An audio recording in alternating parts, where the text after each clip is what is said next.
Assalamualaikum warahmatullahi wabarakatuh. Hari ini saya akan menjelaskan sedikit kerugian tentang beternak kambing secara tradisional. Selama ini pembibitan kambing di Indonesia dilakukan oleh peternak kambing rakyat yang dikelola secara tradisional. Satu orang peternak rata-rata hanya memiliki 2-3 ekor indukan. Pemeliharaan pun dilakukan dengan memanfaatkan waktu luang, misalnya sehabis bekerja di sawah atau ladang. Pakannya berupa rumput, limbah pertanian, dan daun-daunan berasal dari sekitar lingkungan peternakan yang dibawa pulang setelah bekerja di sawah ataupun di ladang. Lokasi kandang pun juga berada di sekitar rumah, sehingga pakan dapat diberikan sewaktu-waktu. Namun ada juga peternak yang sama sekali tidak memiliki kandang, hanya melepas liarkan ternaknya dan akan ditangkap oleh masyarakat yang merasa terganggu. Kondisi ini sudah jadi budaya dan tradisi dalam beternak kambing tradisional. Selain itu, terdapat juga pola usaha kambing berupa gaduh. Artiannya, kambing dititipkan kepada peternak penggaduh sehingga tidak perlu keluar biaya, pakan, dan pemeliharaan lainnya. Peternak penggaduh akan menerima bayaran dari bagi hasil anakan di kemudian hari dengan perbandingan 50/50 ataupun 40/60. Usaha ini akan sulit dikembangkan menjadi usaha komersial karena tidak rasional. Pola usaha gaduh sebenarnya identik dengan usaha sambilan yang tidak sesuai dengan pola usaha komersial yang membutuhkan keseriusan. Dengan demikian sulit mengharapkan peningkatan produktivitas atau populasi kambing dari pola ini.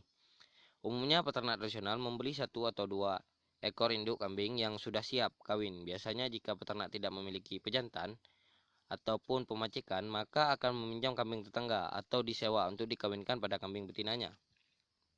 Dan peternak tradisional akan memelihara kambing sampai ukuran siap jual, kira-kira umur 1 tahun, ataupun kambing bakalan. Harganya bervariasi. Jika keturunan kambing kacang, harganya bakalan jantan sekitar 600 sampai 800 ribu, sedangkan harga betina lebih rendah lagi.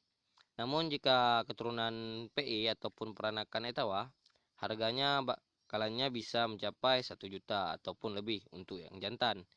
Sebagai gambaran, seorang peternak yang memiliki 2-3 ekor kambing betina dalam 1 tahun paling banyak mendapatkan anakan sebanyak 3 ekor. Jika anakan dijual semua dengan harga maksimal 800 ribu per ekor, peternak akan memperoleh 2.400.000 per tahun atau 200 per bulan.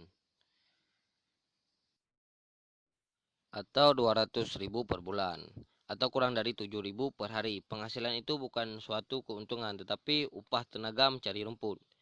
Dan soal penjualan, kambing yang dilakukan oleh peternak tradisional biasanya beragam. Umumnya penjualan dilakukan saat ada kebutuhan mendesak. Misalnya membayar sekolah, membiayai anggota keluarga di rumah sakit, memperbaiki rumah, atau menyelesaikan urusan utang piutang. Ada juga yang sengaja menjual kambing saat Idul Adha karena harga lebih mahal.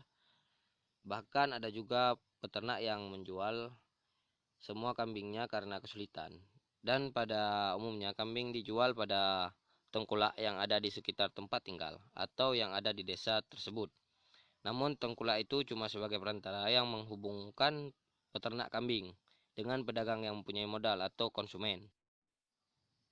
Sistem jual beli ini terhitung unik karena banyak orang yang terlibat dalam proses pembelian 1 ekor kambing. Setiap yang terlibat akan mendapatkan bagian uang yang di dalamnya ataupun yang di dalam dunia pemasaran kambing dikenal dengan istilah uang dengar. Sistem pemasaran ini merugikan peternak kambing tradisional. Selain itu, sistem pemasaran pada peternak kambing tradisional menempatkan peternak pada posisi yang lemah karena peternak tidak tahu informasi harga dan pun karena terdesak kebutuhan. Peternak akan berpikir, "Alah, yang penting laku dan cepat mendapatkan uang." Namun sikap ini menjadi posisi tawar bagi peternak kampung ataupun peternak tradisional, sehingga peternak kambing lemah dalam sistem jual beli. Maka menurut saya untuk sekarang pola pemeliharaan harus diubah.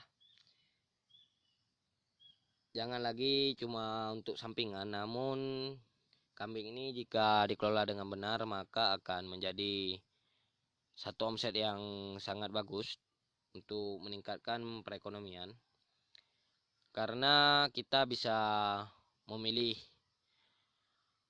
cara beternak. Misalnya kita mulai untuk penggemukan ataupun pembibitan, dan bisa juga untuk susunya diperah. Karena dalam hal ini ekonomi peternak akan bertambah dan juga kebutuhan sehari-hari akan tercukupi dengan beternak.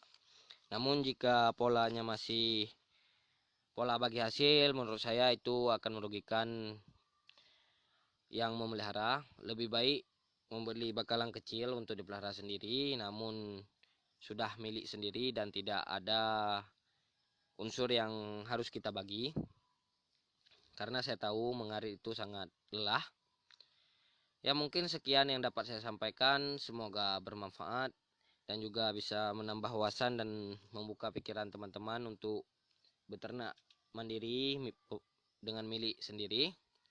Jangan lupa di subscribe jika bermanfaat, di komen ataupun share. Sekian, assalamualaikum warahmatullahi wabarakatuh.